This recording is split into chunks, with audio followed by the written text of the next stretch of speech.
রাস্তার অবস্থা তো আর বেহাল বুঝছো, রানীঘাট থেকে আইতে হইলে আধা ঘন্টা লাগে। আমরা মহামান্য বিধায়ক মিসবাউল ইসলাম লস্কর মহাশয় তাই ভোট নেওয়ার সময় আইয়া কইন কম বাঁচাও আর সিট বাঁচাও। আজ প্রায় 4.5 বছর হয়ে গেল রাস্তার অবহাল।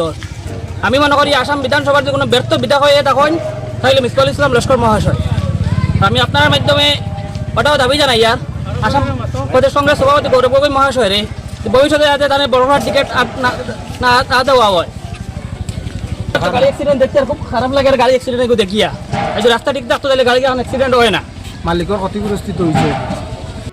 আজকে যে এখানে যে দুর্ঘটনাটি ঘটেছে, যদি দুর্ঘটনাটি আরও একটু নদীর জল বেশি থাকতো তাহলে যে ড্রাইভার ছিল এবং হ্যান্ডিম্যান ছিল, হেল্পার ছিল, তাদের প্রাণটা মোটামুটি যাওয়া নিশ্চিত ছিল।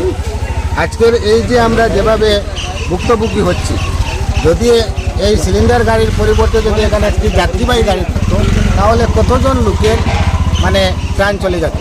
এটার মেইন কারণ হলো আমাদের যে এই যে রাস্তা, আমাদের যে এই রাস্তার যে ভয়াবহ অবস্থা, এখানে যে কোনো সময় দুর্ঘটনা ঘটে।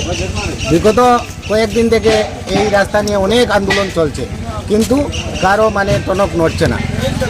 মধ্যে কয়েকদিন আগে বিভাগীয় পক্ষ থেকে যে এখানে যে ব্লক ছিল সেটা উঠানো হয়েছে, কিন্তু আজ পর্যন্ত কন্ট্রাক্টরের কোনো আতা পাতা নেই। কন্ট্রাক্টর এখন পর্যন্ত এই রাস্তায় কোনো কাজে হাত দিচ্ছে না।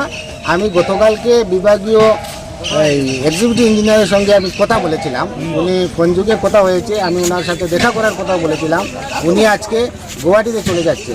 উনি বলছেন যে সোমবারে উনি আসবেন, তারপরে ওনার সঙ্গে দেখা করতে।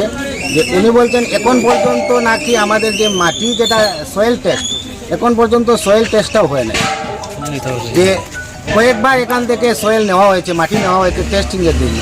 কি আর একবার কি পুরো রাস্তাটাই উঠিয়ে নেওয়ার দরকার পড়বে নাকি যে টেস্টিং করার জন্য?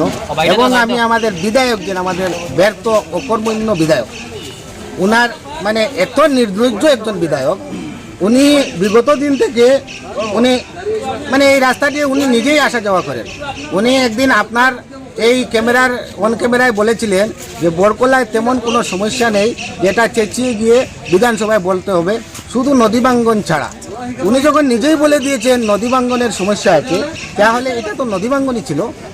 এই উনি বিধায়ক হওয়ার এখন প্রায় 5 বছর হতে চলেছে। কি 5 বছরের ভিতরে বরকলার কোনো একটি জায়গায় নদী ভাঙ্গনের রোধ হয়েছে? হয় নাই এখন পর্যন্ত। বিগত একদিন ওনাকে এই জায়গায় যুবকরা পাকড়েও ছিলেন, কিন্তু উনি মানে গা ডাকা দিয়ে চলে গেলেন, যেটাকে গা ডাকা বলা হয়। ওনার সঙ্গে আরও একজন ছিলেন যে বিধায়কের ফান্ড নেই। উনি সবসময় এটাই বলে থাকেন যে আমি বিরোধী দলের বিধায়ক।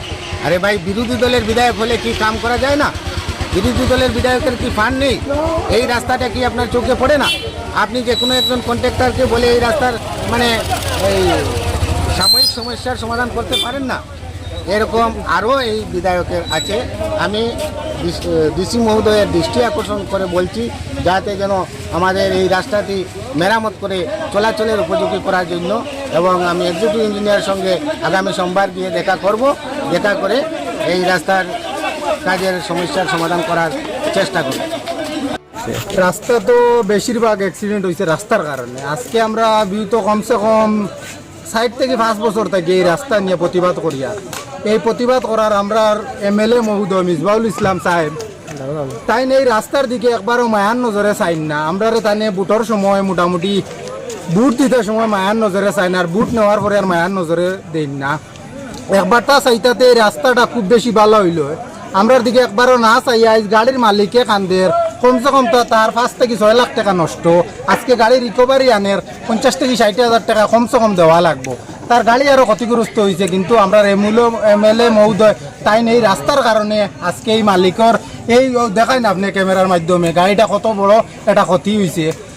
আর বেশিরভাগ MLA মহোদয়ের এখন পর্যন্ত চেষ্টা করলে রাস্তা গুতান পকেট থেকে কিছু সামান্য পয়সা দিয়া মেরামতি করিয়া দিলে আমরা গাঁর মানুষ হসপিটাল আওয়া যাওয়া করতে পারতাম, কিন্তু তাই ওটা না করিয়া আজকে কোনো গ্যাসের গাড়ি কমসে কম 8-10টা আছে, মালিকেরা গরুর গাড়ি লইয়া আইতে পারেন না। আজকে গাড়ি মেরামতি করিয়া লইয়া যাওয়ার পথে আইজল যাওয়ার পথে এই দুর্ঘটনা হয়েছে। আজকে পুরা অলরেডি দায়িত্ব আমাদের এমএলএ মহোদয়, কিতার লাগি আমরা রাস্তা না ঠিক করার কারণে অ্যাক্সিডেন্ট হয়েছে।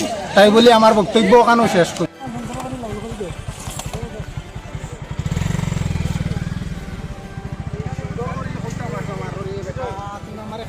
দিলে না